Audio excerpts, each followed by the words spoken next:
Įsivaizduokite luitą, kuris sveria daugiau negu 446 tonas.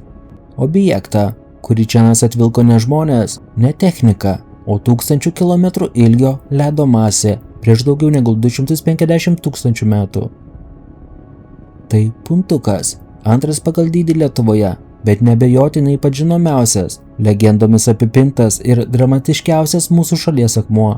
Ką jisai matė per tūkstantmečius, kodėl senovės lietuviai prie jo kūreno šventąją ugnį, o velniai, sakoma, bandė juos sugriauti Anykščių bažnyčią.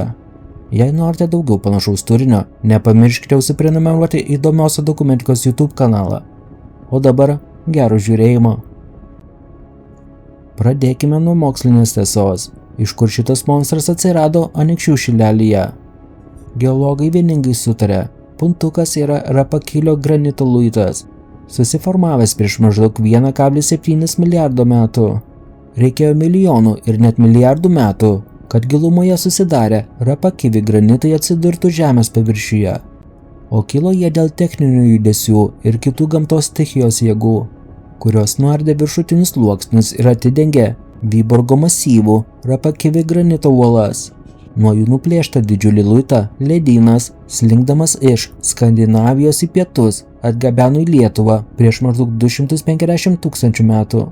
Tikėtina, kad ilgus šimtmečius šis riedulys buvo palaidotas po ledyno nuogulomis, kol pradėjo tirpti paskutinysis Nemuno ledynas, į Lietuvą atšliaužęs prieš 26 000 metų.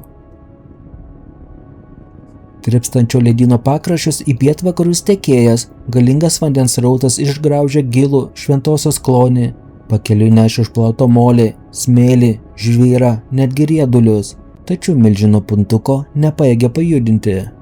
Jis paliko šį gigantą būtent čia, Šventosios upės slėnyje.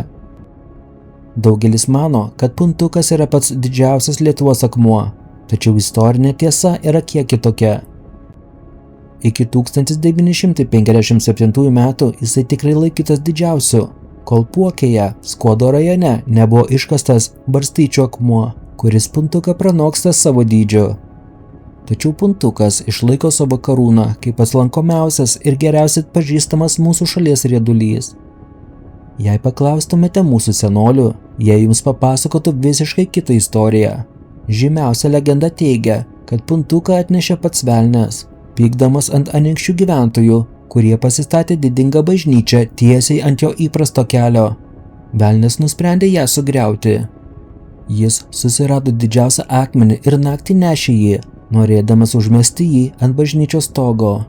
Tačiau užgiedojo pirmieji gaidžiai. Velnias išsigando, pametė akmenį tiesiai prieš bažnyčios duris, tiesiai ten, kur stovi šiandien. Bet tai nėra vienintelis mitas. Kita legenda pasakoja apie pagonių karžygį Puntuką, kuris gynė šį kraštą nuo kryžiuočių. Sakoma, kad jisai žuvo mūšyje, o jo kūnas buvo sudegintas ant šio akmens, paverčiant jį šventa vieta. Istorikai ir archeologai patvirtina, kad iki krikščionybės įvedimo ši vieta tikrai turėjo šventvietės, alko reikšmę. Prie Puntuko liepsnojo šventoji ugnis, gyventojai čia nešė aukas dievams, o pats akmuo buvo laikomas kosminės tvarkos ir stiprybės simboliu. 1933 metais Steponas Darius ir Stasys Girėnas perskrenda Atlantą su Lituanika ir tragiškai žūsta likus vos keliems šimtams kilometrų iki Kauno. Ši tragedija sukrėtė visą tautą. Kaip įamžinti šį žygį taip, kad atmintis liktų amžiams? 1943 metais Lietuva okupuota nacių Vokietijos. Skulptorius Bronius Pundzius priima drąsų ir rizikingą sprendimą. Slapčia nuo okupacinės valdžios, padedamas kelių pagalbininkų, jis Anykščių šilelyje pradeda kalti ant Puntuko, Dariaus ir Girėno bareljefus bei jų testamento žodžius tautai. Vykstant darbams, virš Puntuko buvo pastatyta daržinė, kurios plokščiame stoge įrengti langai. Greta jos nedidelė kalvė įrankiams grūdinti. Įsivaizduokite darbą tokiomis sąlygomis, be modernių elektrinių įrankių, slepintis miške, kalant kietą Rapakivio granitą. Darbas truko 180 dienų. Pundzius ne tik tiksliai iškalė lakūnų profilį, bet ir įamžino jų paskutiniuosius žodžius lietuviams. Lietuvių tauta laukia iš savo sūnų ir drąsesnių žygių.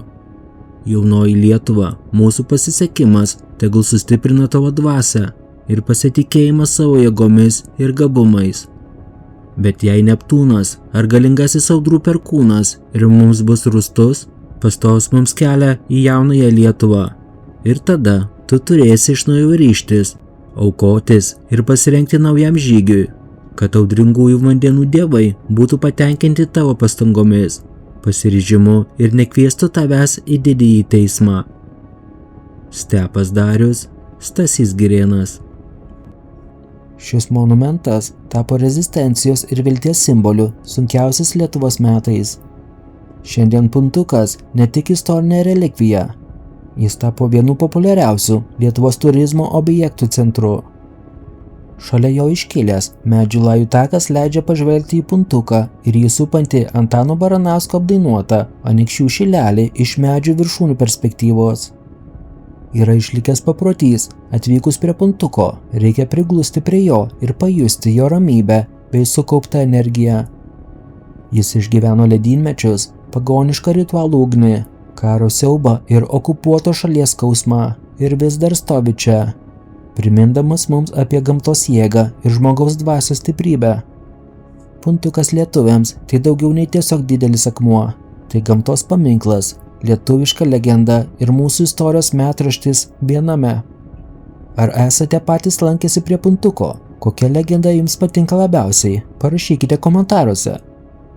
Jei patiko šis video, prenumeruokite mūsų YouTube kanalą, kad nepraleistumėte kitų pasakojimų apie unikaliausias Lietuvos vietas.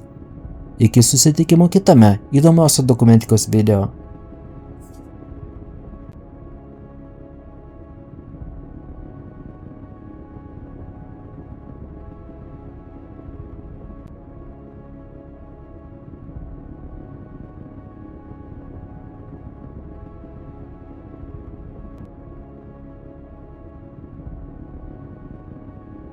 Patinka įdomioji dokumentika ir norite daugiau kokybiško turinio, ne tik apie mūsų supantį pasaulį, bet ir apie Lietuvos istoriją? Prisidėkite prie turinio kokybės gerinimo, mus paremdami per Contribui platformą. Nuorodas rasite po kiekvieno video aprašymo. Taipogi galite prisidėti per YouTube ačiū funkciją, pasirinkdami paramos sumą. Jūsų palaikymas leistų mums tobulėti ir vystyti įvairiausių video projektus, tokius kaip Lietuvos miestų istorija. Pažinkime mūsų supantį pasaulį kartu su įdomiaja dokumentika.